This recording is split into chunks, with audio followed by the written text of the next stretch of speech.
नमस्कार दोस्तों, आज की वीडियो में हम वेजाइनल इचिंग यानी योनि के खुजली के बारे में डिटेल में जानने वाले हैं। वेजाइनल इचिंग कैसे होता है, वेजाइनल इचिंग क्यों होता है और इसका समाधान क्या है, सब कुछ जानने वाले हैं इस वीडियो में, तो आप लास्ट तक बने रहें। सबसे पहले जान लेते हैं वेजाइनल इचिंग होने के कारण क्या होते हैं। इसका पहला कारण जो आता है वो है एलर्जी या तो केमिकल रिएक्शन। एलर्जी आपको किस तरह से हो सकती है? टाइट कपड़े पहनने से हो सकती है, किसी प्रकार का कपड़ा जिससे भी आपको एलर्जी हो सकता है। इसके अलावा बहुत प्रकार के साबुन होते हैं जिनकी वजह से आपको एलर्जी हो सकती है, या कोई स्प्रे है। इसके अलावा कुछ महिलाएं गर्भ निरोधक गोलियां लेती है तो उसकी वजह से भी एलर्जी हो सकती है, या एंटीबायोटिक की वजह से भी हो सकती है। इसके अलावा बहुत सारी क्रीम है, महलम है, डिटर्जेंट है, सुगंधित टॉयलेट पेपर है, इसके भी इस्तेमाल से आपको एलर्जी हो सकती है। यदि आपको डायबिटीज की बीमारी है, या आप बबल स्नान लेते हैं, या फिर अनहाइजेनिक कंडीशन होती है यानी आप सेक्स के बाद सफाई नहीं करते हैं, तो उससे भी आपको एलर्जी हो सकती है। साथ ही बहुत सारे स्किन इन्फेक्शन होते हैं जिसकी वजह से भी आपको ऐसा हो सकता है। स्किन इन्फेक्शन या स्किन डिजीज की बात करें तो इसमें कौन कौन सी चीजें होती है, तो इसमें जैसे कि एक्जिमा है जिसे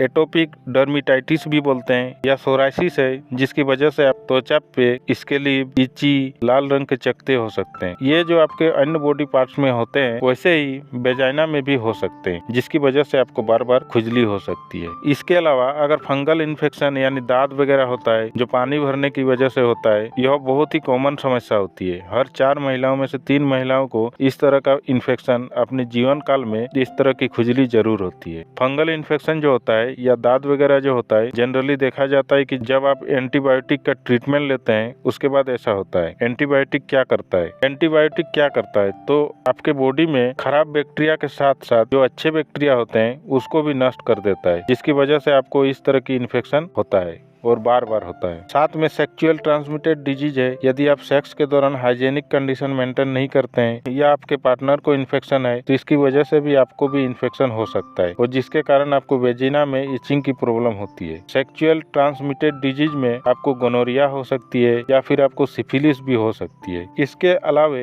आपको क्लेमाइडिया भी हो सकती है। तो इन सभी बीमारियों की वजह से भी आपको वेजाइनल इचिंग हो सकती है। इसके अलावा बैक्टीरियल वेजाइनोसिस यानी वेजाइना के अंदर एक माइक्रोफ्लोरा का लेवल होता है। काफी बार मेडिसिन या किसी दूसरी वजह से इसके माइक्रोफ्लोरा लेवल डिस्टर्ब हो जाता है, जिसकी वजह से वेजाइना में बार बार इचिंग हो सकती है। साथ ही वेजिनोसिस डिजीज में बदबूदार डिस्चार्ज वगैरह हो सकता है। साथ में आपको व्हाइट डिस्चार्ज की समस्या भी हो सकती है। साथ ही प्रेगनेंसी में भी एबनॉर्मल डिस्चार्ज या किसी अन्य कंडीशन के कारण भी आपको खुजली हो सकती है। या जो महिलाएं मेनोपॉज में इंटर करती है, जिसे रिजोनोवृत्ति कहा जाता है, तो मेनोपॉज में जैसे ही इंटर करते हैं तो एस्ट्रोजन हार्मोन का लेवल कम हो जाता है, और एस्ट्रोजन लेवल का कम होने की वजह से आपको इस तरह की खुजली हो सकती है। अब जान लेते हैं इसकी जांच कैसे करते हैं। तो सबसे पहले आपके डॉक्टर आपको फिजिकल एग्जामिनेशन करेंगे। उसके बाद हिस्ट्री पूछेंगे कि आपको सेक्सुअल ट्रांसमिटेड डिजीज है या आपको बार बार इन्फेक्शन तो नहीं होता। उसके बाद पेल्विक एग्जामिनेशन होगा, उसमें देखा जाएगा कि किस तरह की आपको प्रॉब्लम है। साथ ही कुछ ब्लड टेस्ट भी होते हैं, कंप्लीट ब्लड काउंट या फिर ESR, जिससे पता चलता है इन्फेक्शन के बारे में। इसके अलावा आगे पता करने के लिए यानी इन्फेक्शन की पूरी जानकारी के लिए कल्चर एंड सेंसिटिव टेस्ट भी करवाने को बोल सकते हैं, जिससे पता चलता है कि कौन सी बैक्टीरिया का ग्रोथ हो रही है। बात करें इसके ट्रीटमेंट की और होम रेमेडीज की, तो आप दही खा सकते हैं। प्रोबायोटिक सप्लीमेंट मार्केट में आते हैं, तो इनका रोजाना दिन में 1-2 बार सेवन कर सकते हैं। साथ में गार्लिक, जिंजर और टर्मरिक का भी इस्तेमाल कर सकते हैं। तो गार्लिक, जिंजर और टर्मरिक एंटीबैक्टीरियल की तरीके से काम करती है, जो बैक्टीरियल इन्फेक्शन से बचाते हैं। साथ में सूजन से भी बचाने का काम करती है। कुछ चीजें लगा सकते हैं जैसे कोकोनट ऑयल, इससे आप दिन में 2 बार लगा सकते हैं। इसके अलावा एलोवेरा क्रीम है, हनी वगैरह जो होता है, शुद्ध हनी भी लगा सकते हैं। विटामिन E सप्लीमेंट आप ले सकते हैं। साथ में आप कूल कंप्रेस मतलब कपड़े को ठंडा पानी में डुबोकर उसे निचोड़ कर लगा सकते हैं, या आइस का भी इस्तेमाल कर सकते हैं। साथ ही बेकिंग सोडा बात जो होता है वो बहुत ही ज्यादा इम्पोर्टेंट होता है, ये आप ले सकते हैं। तो एक टब में 1 या 2 चम्मच बेकिंग सोडा डाल के आप उसमें थोड़ी देर बैठ भी सकते हैं। इससे आपको काफी फायदे होते हैं। इसके अलावा कोर्टिसन क्रीम आती है,